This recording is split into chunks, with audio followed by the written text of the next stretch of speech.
voilà, ma foi. Je crois que Dieu m'a appelée à un moment donné pour ces rencontres-là. Bon, c'était là et pas ailleurs. Et je m'y sens, je crois, à ma place.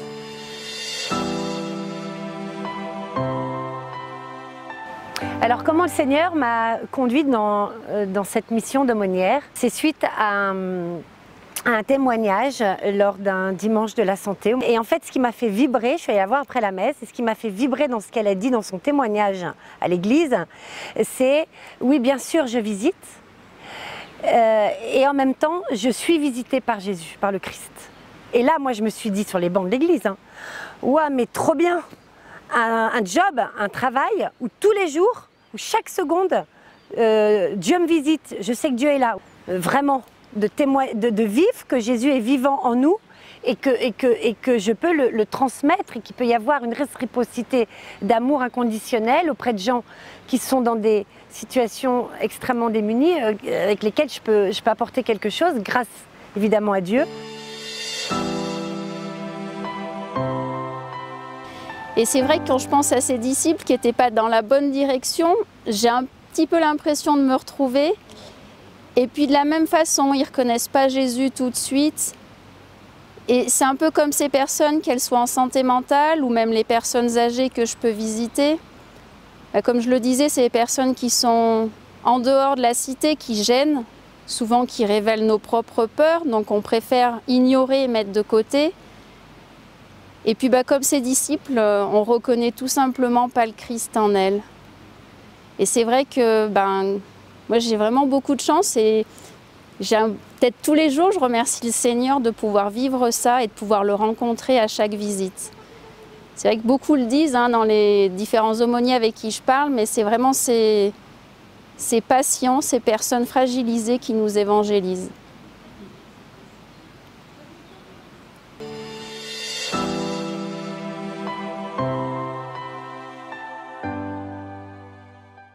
J'ai eu cette grâce de conversion qui m'a permis donc de repartir sur des bases complètement nouvelles, à rentrer dans la pratique religieuse, puis la prière principalement. Dès le premier jour de ma conversion, une grâce de connaître le sacrement de réconciliation, voir la miséricorde du bon Dieu, voilà, qui me prenait tel que j'étais.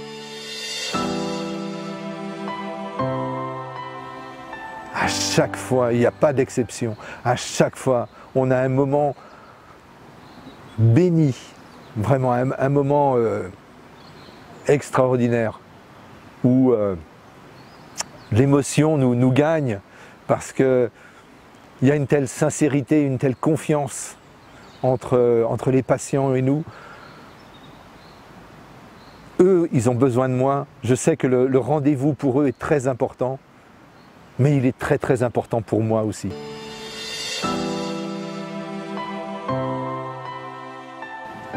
Ma sœur aînée s'est retrouvée en EHPAD et j'allais la voir tous les jours. Ça a duré 3 mois. Et au bout de 3 mois, elle est décédée. Je me suis dit, mais et les autres? Et ceux que j'allais voir? Plusieurs avaient peu ou pas de visite. Je me suis dit, mais je ne peux pas les laisser. Donc 2 jours après, je suis repartie à l'EHPAD et je suis allée les voir. Et j'ai été accueillie à bras ouverts. Ils étaient heureux que je vienne les voir, eux. Et ce jour-là, j'ai dit, je viendrai les voir. Là, je suis sûre que c'est le Seigneur qui m'a poussée, qui m'a dit, ta place, elle n'est pas chez toi, elle est aussi à venir voir ces gens.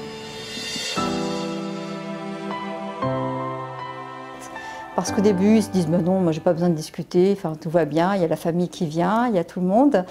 Et quand on discute, après, petit à petit, on se rend compte qu'on est peut-être venu au moment où ils avaient vraiment besoin de quelqu'un qui écoute différemment de leur famille et qui puisse les interroger sur où en est leur vie, comment elles la vivent et qu'est-ce qui se passe, qu'est-ce qui vient de leur arriver, est-ce que c'est pas quelque chose qui leur permettra d'aller plus loin, de se poser d'autres questions.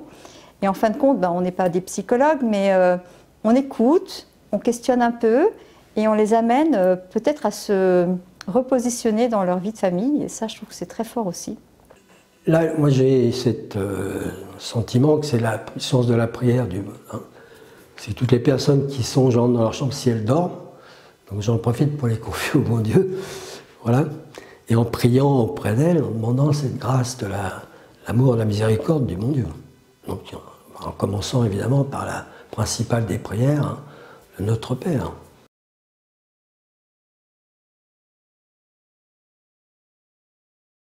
Elle ne nous a pas trop parlé de sa religion musulmane, mais elle nous a parlé de sa rencontre avec le Christ. Et que pour elle, le Christ, c'était ce qui était vraiment important dans sa vie. Et donc, à travers la prière, elle était proche de lui. Et ce qui était assez extraordinaire, c'est que dans les groupes de parole, elle témoignait quand même de sa foi. Et ce qui fait que, en même temps, elle était disciple missionnaire, dans le sens qu'elle en parlait à ses collègues, et que ses collègues étaient interrogés, et interrogatifs par rapport à tout ça, et venaient nous voir aussi pour nous poser des questions. Le plus grand souhait, c'est qu'il y ait des gens qui, parce que là, l'âge de la retraite, normalement, j'ai déjà passé les 75 ans, donc c'est d'avoir des personnes qui puissent prendre la relève, et puis parce que ça va être une nécessité, surtout dans ces lieux de soins palliatifs.